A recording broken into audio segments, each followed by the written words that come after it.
السلام عليكم طلاب. مرضنا اليوم هو السعال الديكي أو الشاهوق يطلق عليه باللغة العربية، باللغة الإنجليزية whooping cough أو pertussis. فنجي اليوم خلينا نعرف مرضنا شنو نوعه. المرض اليوم السعال الديكي مرض بكتيري حاد يصيب عدد من القصبات الهوائية. إذا مرضنا هو مرض بكتيري. المسبب المرضي إلى تسميتين، أما باسيليوس بارابيرتوسيس أو بورديتيلا بيرتوسيس.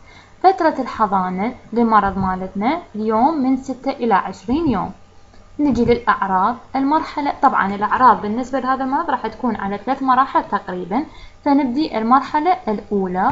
المرحلة الأولى هذه الأعراض سوف تبدأ بعد 1 إلى 2 أسبوع من العدوى، يعني أنا منصابت ممكن بعد أسبوع أو أسبوعين بعد التعرض راح تبدي عندي هذه الأعراض اللي هي تكون رشح. راح نقول هنا عندنا رشح واحتقان بالأنف، أيضا عندنا عطاس، حمى معتدلة، طلاب معتدلة هنا، عيون حمراء دامعة، وأيضا سعال مبتدئ. بعد ما خلصت هاي المرحلة واللي راح تبقى تقريبا من أسبوع إلى أسبوعين راح تبدي عندنا المرحلة الثانية.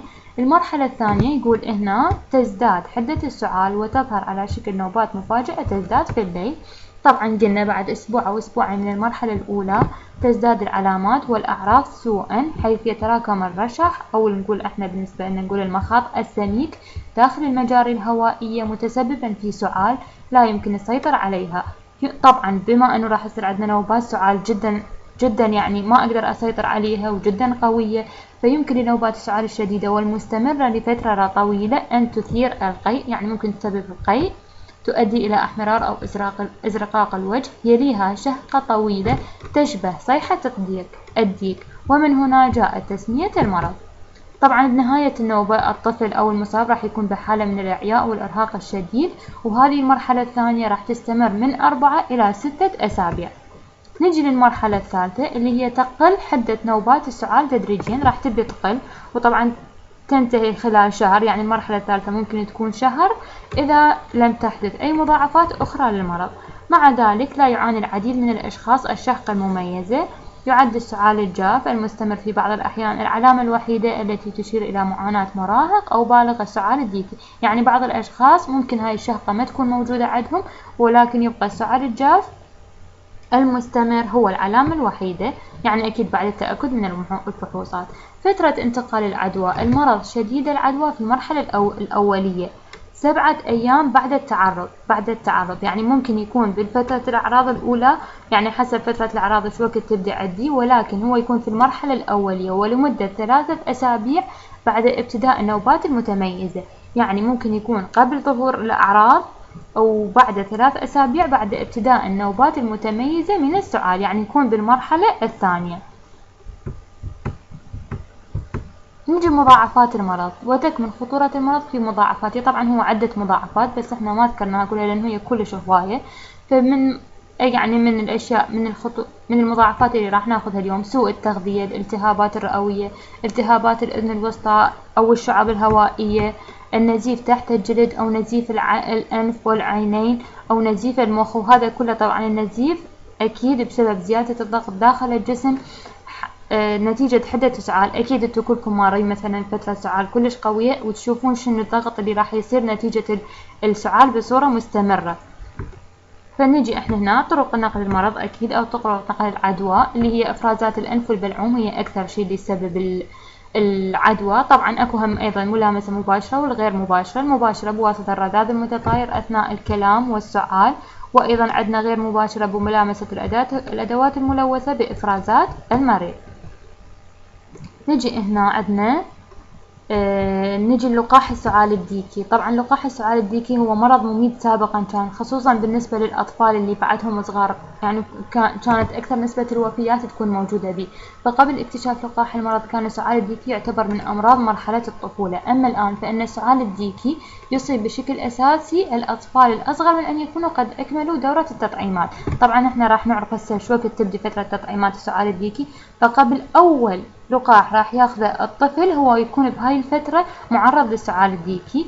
فيقول طبعا يصيب بشكل أساسي الأطفال الأصغر من أن يكونوا قد أكملوا دورة التطعيمات بالكامل، وكذلك المراهقين والبالغين ممن ضعفت مناعتهم، بس هو الخطورة أكثر شيء على الأطفال وتكون نسبة وفيات بها عالية. يقول إن أفضل طريقة للوقاية من السعال الديكي هي لقاح السعال الديكي الذي يعطيه الأطباء في كثير من الأحيان مع لقاحات ضد مرضين آخرين اللي هو اللقاح الثلاثي. واللقاح الثلاثي هو يشمل 3 أمراض يطلق عليه DTB ضد مرض الخناق، هسه هم راح نجي ناخذه، وأيضا القزاز راح نجي ناخذه، والسعال الديكي. إذا اللقاح الثلاثي راح يشمل لنا 3 أمراض اللي هي الخناق والقزاز والسعال الديكي. عند الإصابة بالسعال الديكي فيكتسب الجسم مناعة مدتها تتراوح بين 4 إلى 20 سنة. شوفوا هنا طلاب، بالنسبة للأشخاص اللي يعني أو أعمار الأشخاص اللي شو وقت ممكن يلقحون، فعندنا الأطفال تقريبا اللي عمرهم من 1 إلى 5 سنوات اللقاحات تكون في عمر 2 و4 أشهر و6 أشهر.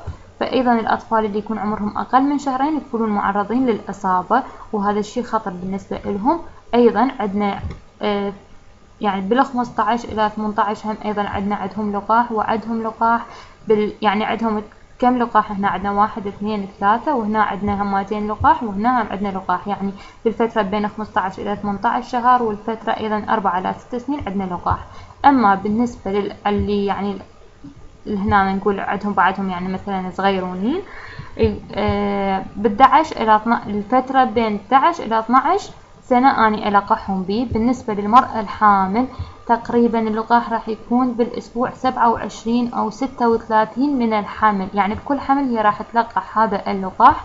وأيضا عندنا بالنسبة للأشخاص يعني الأشخاص الكبار البالغين اللي هو في بأي مرحلة إنه واحد يقدر يتلقح به أي لقاح، يعني أي فترة أي شخص ما ملقح ممكن بأي فترة يلقح. بس بالنسبة للمرأة الحامل لازم اللقاح مالتها يكون بالفترة من 27 إلى 36.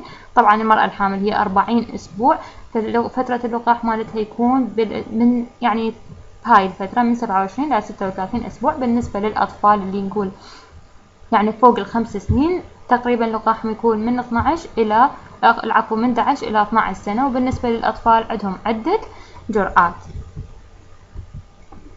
فنجي هسه العلاج النوعي. طبعا احنا اليوم عندنا علاج نوعي، يعني عندنا علاج راح يقتل لنا البكتيريا، يعني راح يشتغل على البكتيريا مو يشتغل على الأعراض، لأنه هذا مرض بكتيري.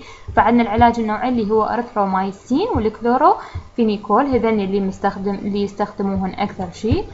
عندنا أيضا الإجراءات الوقائية، أكيد تثقيف الناس حول المرض، اللقاح الفعال ضد المرض، الجرعة المنشطة، أكو لقاح وبعدين يعني هذا بالنسبة للقاحنا أكو لقاح وأكو جرعة منشطة إليه. فالأطفال قلنا شفنا كم لقاح، أكو لقاح بالبداية وبعدين يجي الجرعات التنشيطية. عندما تحدث موجة وبائية يعني يجب حماية العمال الصحيين المعرضين للخطورة من التعرض بواسطة استخدام كورس الأريثرومايسين لمدة 14 يوم. عندنا إجراءات السيطرة أيضا، يعني لما حتى أسيطر على هذا المرض أكيد كتابة تقارير إلى السلطة الصحية إنه أنا إذا شفت عدة حالات موجودة عندي مثلا أنا بالمستشفى وكل ساعة تجي حالة أكيد راح أسوي تقرير للسلطة الصحية المسؤولة. عزل المصابين خلال فترة العدوى التنفسية. التطهير المقترن هذا أكيد من أهم الإجراءات. التطهير المقترن الإفرازات من الأنف والحجر على الأدوات الصلبة، وحجر الأشخاص الأصحاء لمدة 14 يوم بعد آخر تعرض. إعطاء اللقاح الفعال للملامسين لحمايتهم، وإجراء البحوث الوبائية للكشف عن مصدر العدوى. وأكيد بالأخير لازم إحنا نحمي الأطفال لأنه أكثر شيء شكل لنا خطورة عليهم. وشكرا جزيلا طلاب.